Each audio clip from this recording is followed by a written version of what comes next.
Bum bum bum bum bum bum bum bum bum. Bum bum bum bum bum bum bum bum bum. Hey everybody, come on in here. Welcome. What a wonderful day it is.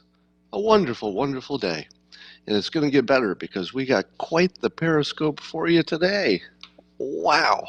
It's going to start strong and then it's just going to keep getting better. Because today we're going to be talking to the amazing, the incomparable meme maker to the president, CarpeDonktum. But while we're waiting for those of you to stream in, before we get to that, let's talk about a few other things. Now, I noticed in the Daily Mail, the former ambassador, the one that got fired by Trump, the former ambassador is saying that, or at least there's a report that in one of his memos, the ambassador reported back to his country that Trump, quote, seemed to be discarding the Iran nuclear deal for personality reasons.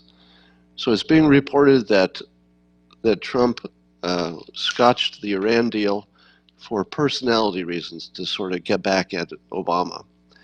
Now, this is what the now fired British ambassador told his bosses. Now, let me ask you this.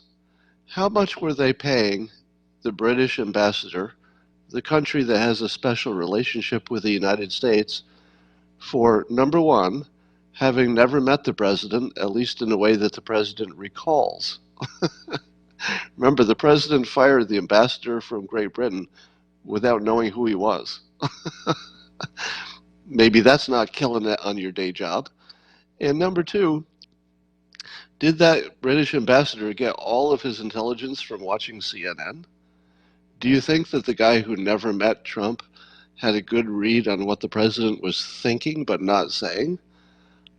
I don't think so. I don't think so. All right, let's get ready for the best part of the day. It's called the simultaneous sip, and you know it's coming. You know it's coming, and then we're going to bring CarpeDonktum on. And it starts when you pick up your glass, your mug, your cup. Could be a tankard, chalice, stein. Maybe it's a thermos or a flask. And for our men and women in uniform, possibly a thermos. Or no, possibly a, what do you call that? A canteen. That's it. Join me now for the simultaneous sip. Oh, that's the best sip of the day. All right. Don't quite have CarpeDonktum on here, so we're going to wait for him to sign on. Carpe, you need to be using a mobile app. If you're not using a mobile app, you won't be able to see the option for joining. And let's see if you're there. There you are. All right. And with me now, or at least in a moment, as soon as the technology works, we will be talking to CarpeDonktum. Are you there? Carpe. Good. Say something else. Make sure we've got a good connection. I am right here, and this is CarpeDonktum. Yay. Well, CarpeDonktum, those of you who may be unfamiliar with your work, you are the most famous meme maker in the entire planet right now, because the president, how many times has the president retweeted you? He has tweeted one of my videos 6 times. 6 times. Wow. Well, that's pretty clear.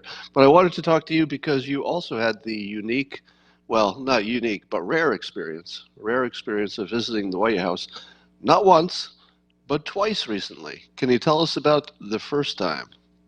The first time was on July 3rd, so it was right before the 4th of July. I visited for about 20 to 25 minutes. And were you actually in the Oval Office?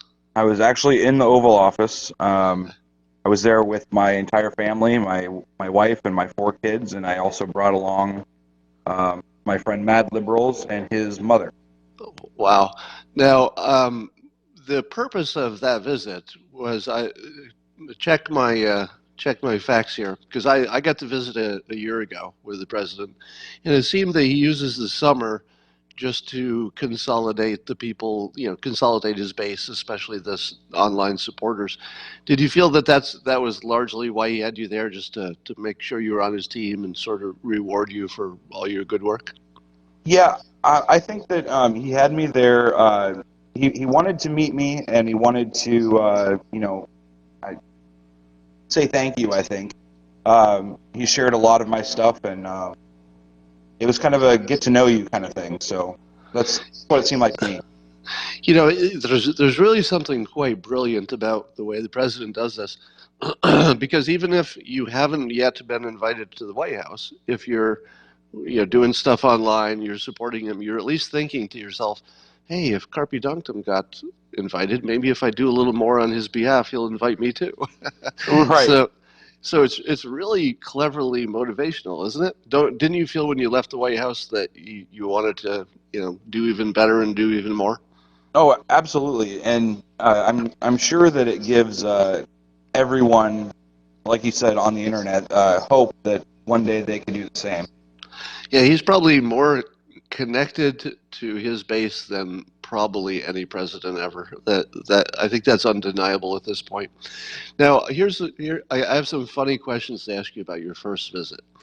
Now, tell me where you were when you first heard that you were going to be invited to be in the Oval Office talking to the most powerful man in the universe. Where were you when you heard? Um, well, I think it was at my house, but I think it was after my last trip to DC, and I received an email saying, "Hey, the president would like to meet you. Not just do an oval, or not just do a West Wing tour, but would like to meet." And that was a pretty insane moment. I'll bet it was. But I'll bet there was even, I'm just going to guess on this, so you can correct me. But was there a moment when you were standing in the Oval Office and your wife was there and your family, and you thought to yourself, you remember when you probably had a private thought that was about your wife when you thought, remember when you thought this wouldn't lead to anything? Yep, I did have that moment. and and Remember when you said stop playing around on that damn computer? yeah, everybody who's creative has gone through that moment if they've eventually made it. That moment where you say, "I told you this would work out. I didn't know why, but I told you this would work out." Um, Now, what was the freakiest moment of the whole experience? Let's say after you got invited, and once you reached Washington D.C., what was the moment that just made your head start to go, "Oh," that you were actually having this experience and it wasn't a dream? Well, you know what was I think what was the freakiest was that we went to DC just for family vacation, and we knew that at some point we were going to go to the White House, but we didn't know when, and there wasn't a it was a very busy time for the White House. So they're getting ready for the 4th of July and all that kind of stuff, and Right. so there wasn't a whole lot of communication. We were just kind of waiting for an email, and then it's getting closer and closer to the 4th, and I haven't got the email yet. And you don't want to go and like keep emailing them back and be like, am I gonna go? Am I gonna go? Right, And right. so the whole time I'm thinking, like, oh, something will come up and it won't work out. Or Rand will do something stupid and he'll have to be in the Situation Room for 3 days. Um, and then we So, finally get the email, and then everything is all good again. so I had exactly the same experience a year ago. When I got to DC and we had set a time and everything. But once you get to the city, the world gets a vote. And if the world decides to start a war, well, you don't get your meeting. You just went to Right. DC for no reason. And And I've had the, situations where the headlines ruined my day quite often when I was on book tours and doing press stuff. right. I'd get bumped off an interview, but you made it. So you made it through. Yeah. So set the scene for us. When you walked into the Oval Office, first of all, who took you into the Oval Office? Who guided you in? Dan Scavino was who took me in, and he's the social media guru. He's the head of the social media stuff. But So I also Dan, wanted to tell you that I had the same experience that you had. I remember you describing it, where we were standing outside and just sweating to death, and then we go inside, and then we luckily there was 20, 30 minutes to stop sweating. But right. as I was walking into the White House, I was like, God, I hope that we don't just go straight in there, because I'm drenched and I don't want to go in there and just be like the stinkiest person he's ever met before. And we had to walk like 15 extra blocks because of all the extra cordon off areas for the fourth. So it was just crazy.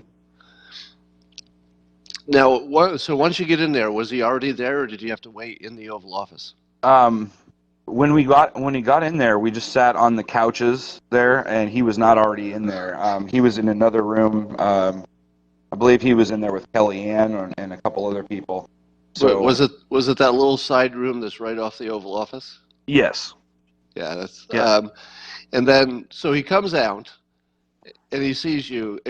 Describe that moment when he walks out and probably somebody said, introduced you. What was that moment like? So here is one of the craziest things you'll probably hear. There was so much packed into that week, and they were all kind of they were all highlights of your life kind of moments Uh that I didn't even remember the first thing that he said, because there were so many memorable things I couldn't keep it all in my head. So luckily, yeah. Mad Liberals was there, and he remembered that as soon as Trump walked in, he said, where is he? Where's my genius?" And then Dan Scavino introduced everyone else. That's great.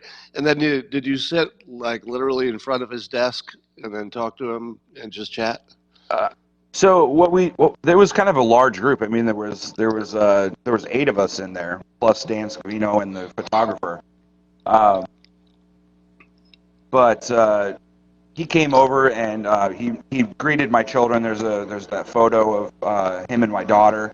Um, so just in front of the desk for a little bit, and then he went and sat behind the desk. And he said, "Oh, let's take some pictures," and um, so we stood behind him and took some pictures, and then we just kind of stood around the desk and just talked. Right. And uh, the protocol for these sort of things is one does not say in any detail what one talked to the president about.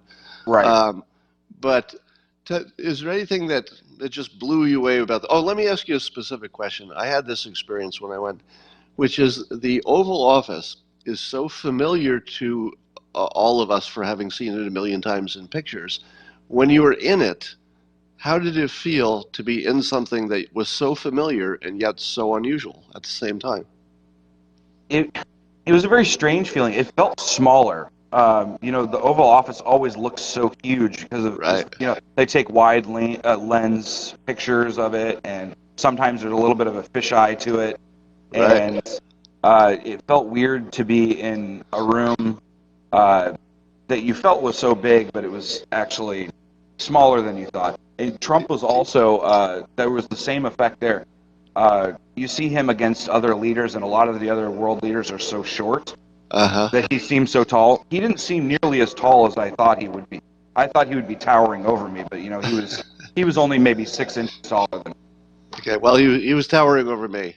Um, so, uh, now, did you also have the experience that when you left, especially after you got out of the White House and you were on the sidewalk for the first time, you had this like insane transition from being in the most important place in the universe, talking to the most important person in the universe, to guy standing on the sidewalk? Did you have that feeling?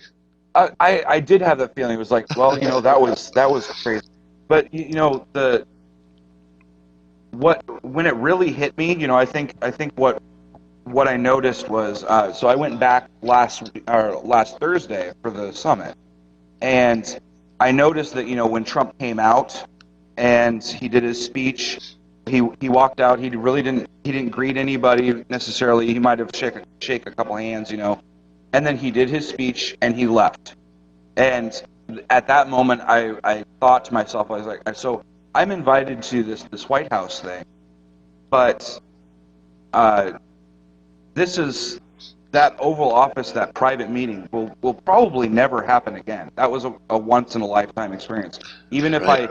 I get invited back to the White House, I probably will never have that one-on-one or couple people on one experience again. And that was that was just one of those moments that it kind of changes your perception of it. Yeah, yeah. So let's talk about the summit. So you were part of the tech summit, and what was your overall impression of the usefulness of it? Did you get a sense that the value was there?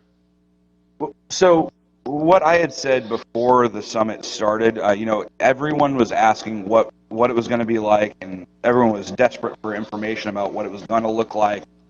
And what I had said before was that I felt like the summit was going to be for the people attending, not necessarily for the president or anyone else. It felt like it was just bringing together minds to uh, network with each other for the future. That's kind of what I felt like it was, and that's kind of how I think it ended up. It was a good speech and all that, and everyone was there, um, and he talked about censorship. But really, what the work of the meeting was done after, before, in smaller groups, in larger groups, things like that. One of the most striking things about that meeting is, watching the way CNN and the critics covered it. CNN called it like a Star Wars bar theme. They were described as conspiracy theorists and right wing, blah, blah, blah, blah, blah.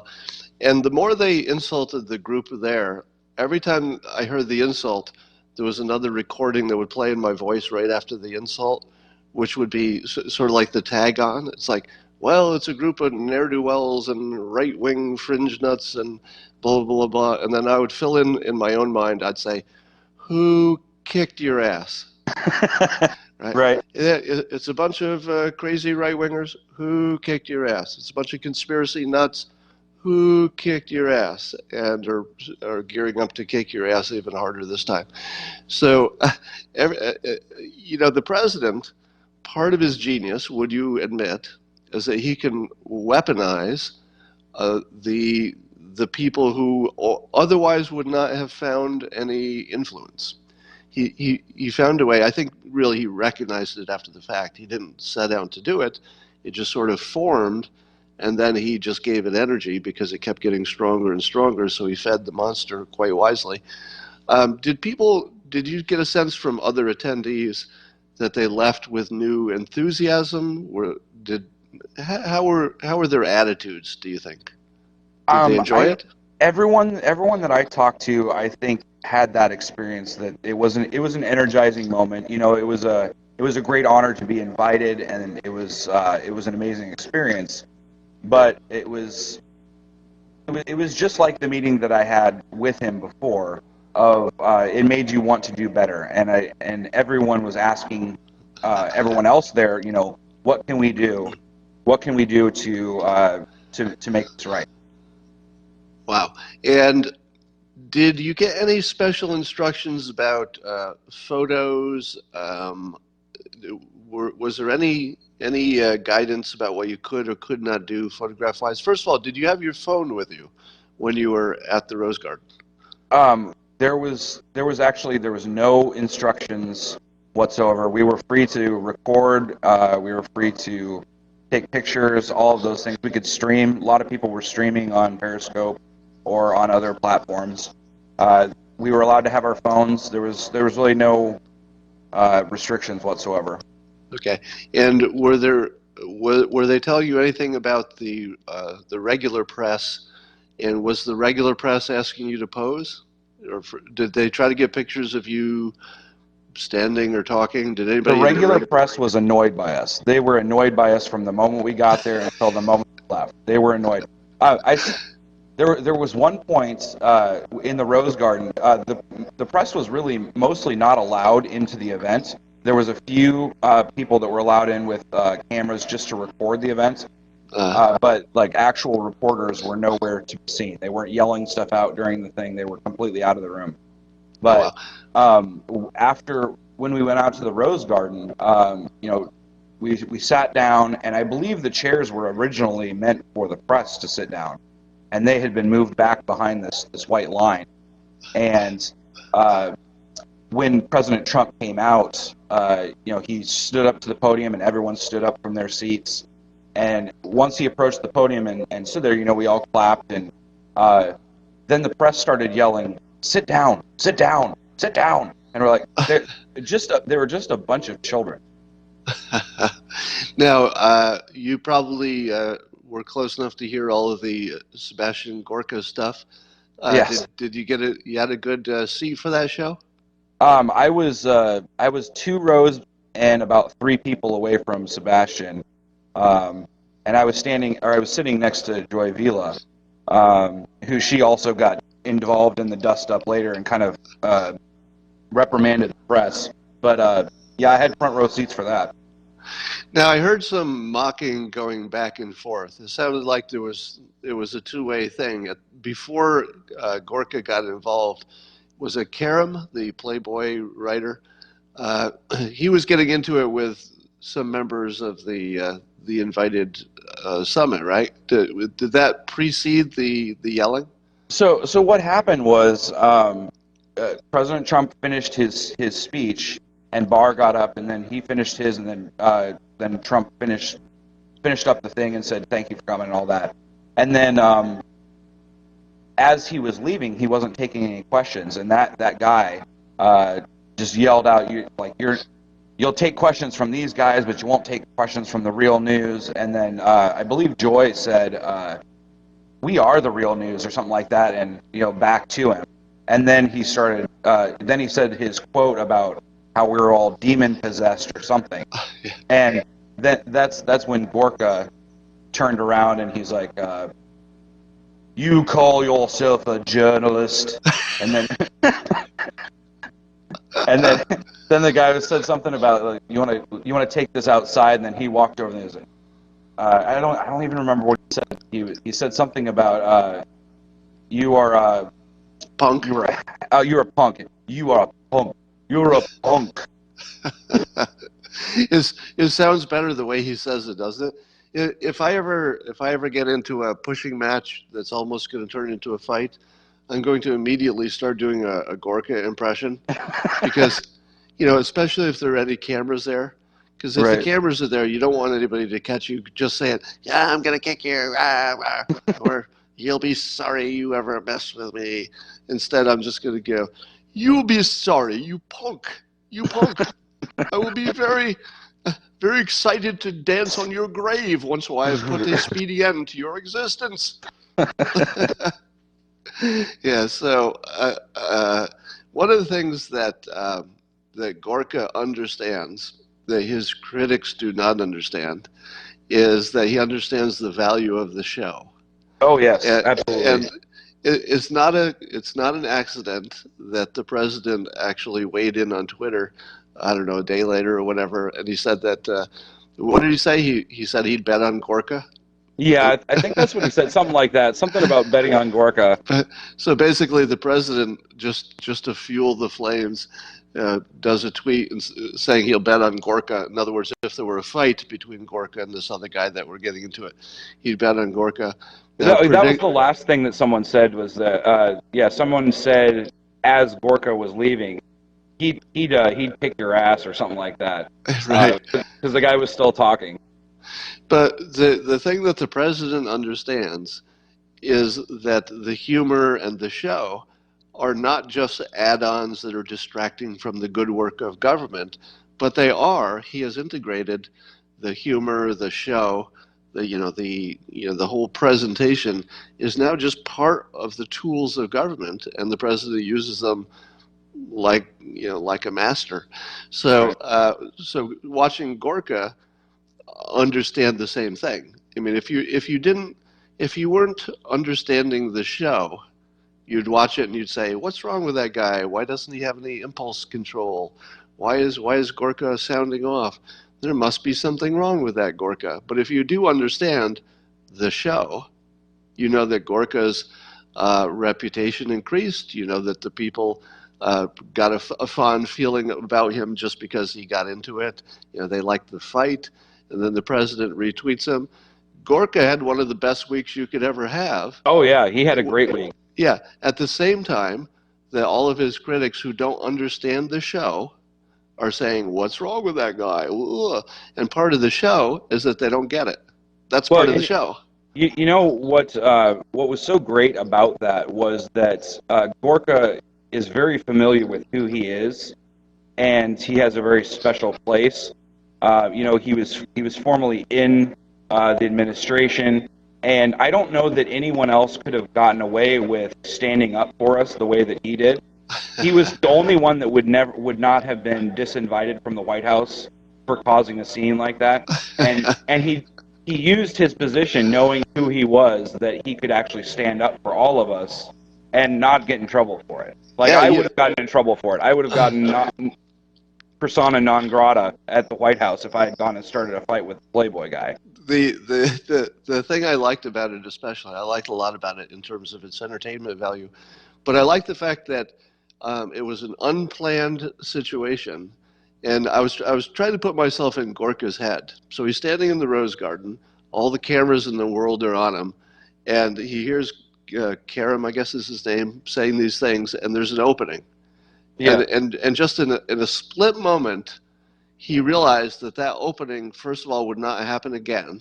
Like Right. it wasn't going to sit there waiting for him, and that if he took it, it was going to be a pretty big risk, just in Yeah. terms of reputational risk. And he jumps in, takes it. He doesn't even go. Somebody's saying exactly what I was going to say in the comments, so you beat me to it. So he decides not to be timid about it. He goes full Gorka. Yeah. So that's the other funny thing is that he didn't go in timidly. He just went in full Gorka, and the cameras roll, and he ended up being the primary visual takeaway from the event. And the beauty of it is, and I think he recognized this, in that moment. I think he sized up a very complicated situation in less than a second. And part of that complicated calculation was that the other guy was always going to look worse Right. because he looked really bad. He I mean, did. really bad. He Yeah, looked really yeah. bad. And And then, yeah. I told him that I texted him later and I said that feisty Gorka is the best Gorka. All right, so that was fun. All right, were there any other takeaways from the tech summit? Anything that struck you or stood out? Well, I think that the way that I saw it, and I think that the general feeling was that this was a starting point, not an ending point. I think there will probably be more, maybe smaller group meetings, but there will be more meetings in the future. And just by having the meeting, it was a clear sign that the administration is serious about getting this worked out before 2020 comes around, and it's too late to work it out.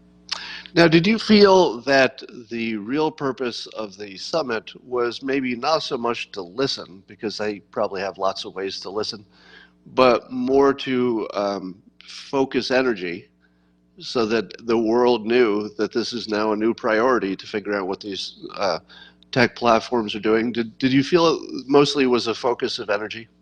Yeah, I thought it was a focus of energy. It was a clear sign that they wanted to do something, and then as I said before, it was also for us a good networking effect. He has supporters from all over the map, and we don't necessarily meet together in a place and have real conversations. And this was just a great opportunity to do that. What was, based on, you must have had, well, first of all, I'm imagining that you were sort of a celebrity among celebrities there. Were people excitedly coming up to meet you? That's one of the weirdest things in my entire life is that I had. I wouldn't say I was the most popular celebrity there, but I was among the most popular. At least when people figured out who I was. Uh, A lot of people didn't really know what I looked like, but I had a lot of people coming up to me like, "Are you him? Are you the guy?" And had a lot of people saying, "Oh, I'm a really big fan of your work," and so that was a very strange thing.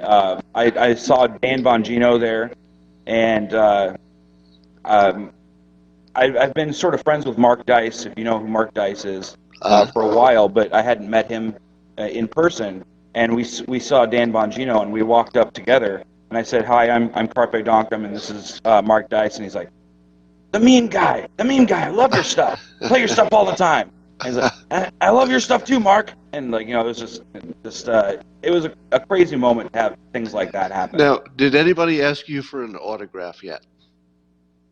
Um, They no, don't actually.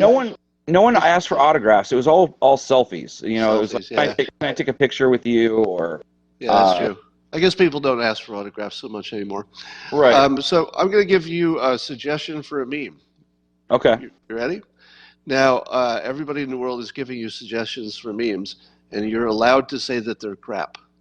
So here, All so right. here's the ground rules. You do not need to commit that you will do any meme like this. I'm just going to be one of the millions of people who say, I got an idea for a meme.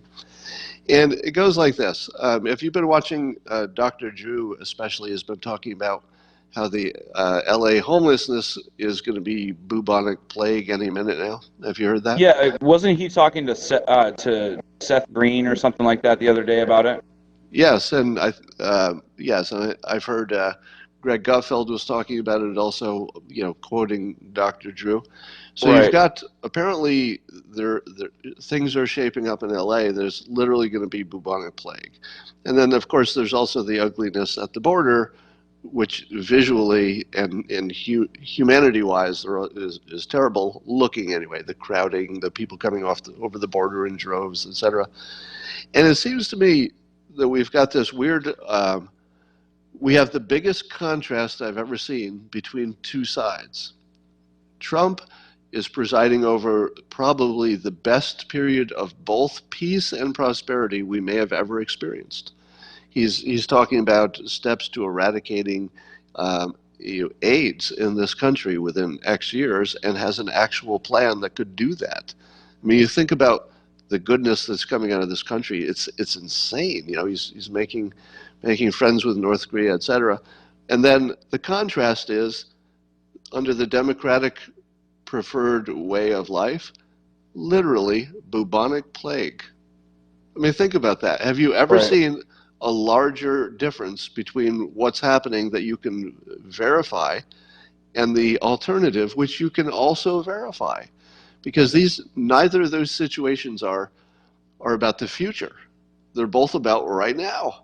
Right now, one of these ways of doing things is producing untold prosperity and goodness, and the other one is literally bubonic plague, children in cages. And yes, I am blaming this on the other side because they have at least as much responsibility as the Republicans, and would have to work with them to make anything better.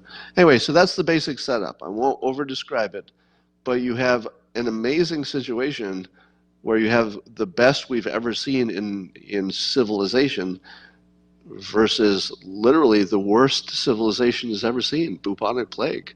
Right. People on the streets dying. So anyway, so that's the setup. I don't know if there's something to You work with you have there. you have you have the Star Trek, the Next Generation aspirations versus going back to the 1500s when people are dying of plague. Right. Yeah, one is Space Force. Oh, Right. Dr. Drew joined. If Dr. Drew stays on, I'm gonna talk about this with him if I can convince him to come on. Dr. Drew, could you click if you're on a mobile device, could you click the little happy face icon if you'd like to talk about the LA situation, which we will not call homelessness, as you have uh, informed us. All right, Carpe, do you have anything else to Well, to? I've got two things that I would like to, and I've told this to lots of reporters, but they don't seem to want to report on it, which is so strange. But what I told them was my experience in the Oval Office, and I believe you described it as the same, was that his energy was so calming to the room. When he came into the room, Yeah, you felt you felt like you were meeting an old friend. You were not meeting the president of the United States. You were meeting just a guy you've known for a long time. Um, he was so good with my kids. He was engaging. It was the conversation that we had. I'm not going to get into specifics, but the conversation we had was just a conversation you would have with anyone. It Right. was current events and how are you doing and how's your time in D.C. and things like that. Yeah. I do want to share one specific moment which I've shared before, Okay. but he's sitting at the desk and we're all standing around him. We've just taken a picture, and my kids are standing there, and he looks over at my daughters, and he says, "Do you see that? Do you see that red button on the desk? Do you know what that button does?" And they say no, and he's like, "Some people say that button launches a nuclear missile. Should I press it? Should I press it?" And then he reaches over and he presses it, and he does this kind of like boyish grin as he kind of looks around to see if anything happened. And then one of the Secret Service guys puts his finger to his ear and just says, "I'm right here, Mr. President." And that was just the whole moment. But it was just hilarious. Oh, that is great. That's a perfect anecdote to wrap this up. I'm going to go see if I can catch Dr. Drew while he's here. Thank you so Absolutely. much, CarpeDonktum. Everybody should follow you at CarpeDonktum on Twitter, and we'll talk to you again soon. Okay. All right. Thanks, Scott. All right. Take care. Now let's see if I can get Dr. Drew on here. Dr. Drew, we are connecting if our technology works. Are you there, Dr. Drew? Yes, I can. Thank you for being. Yes, I can hear you. Can you hear me? I can hear you. You may not be able to hear me. I have Can a you? terrible connection. I hear you. Uh, I have a terrible connection. I'm at Times Square in the aftermath of the big outage last night. Okay. Where are you physically? We might not have a good enough connection. Dr. Drew, if we can't get a good connection, I'd love to invite you back tomorrow or sometime this week to do it when we have a better connection. Let's try it again. Can you hear me? A little bit better.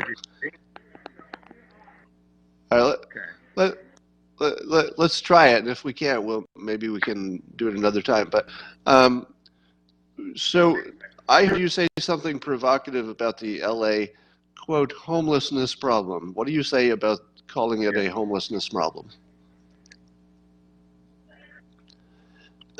Yeah, it looks like we're not going to be able to work. Technology is connection. Yeah, technology is failing us. Dr. Drew, I'm gonna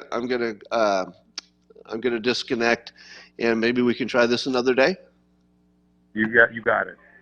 Great. All right. Thank you so much for even attempting this.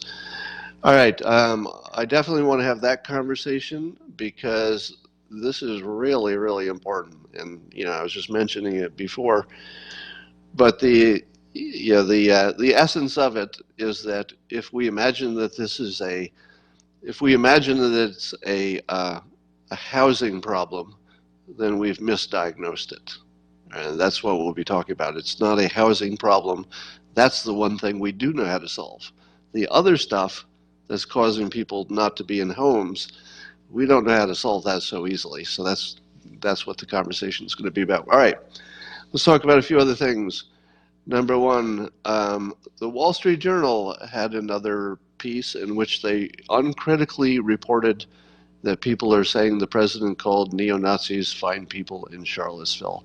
And I thought to myself, even the Wall Street Journal, even the Wall Street Journal reports that. Now, it was an opinion piece, and it was talking about other people's opinion, but reporting that without simultaneously saying, but it didn't happen, is so far below the journalistic standards I would expect from the Wall Street Journal. And I'm a big fan of the Wall Street Journal, by the way. I think the Wall Street Journal is, by far one of the more, maybe the most credible news organization. Well, let me think about that. That might be true. I would say the Wall Street Journal, at least in my opinion, would be the most credible of all the mainstream, big news outlets. And even they stumbled on this fine people hoax and reported it to their well, reported it is too strong a word, but it included in their pages was a reference to something that is a hoax without being corrected. Very, very bad. All right. Any other questions? Anybody else have anything they want to talk about? Otherwise, I think we're about done. I've got a lot of work to do, and I will thank you and talk to you later.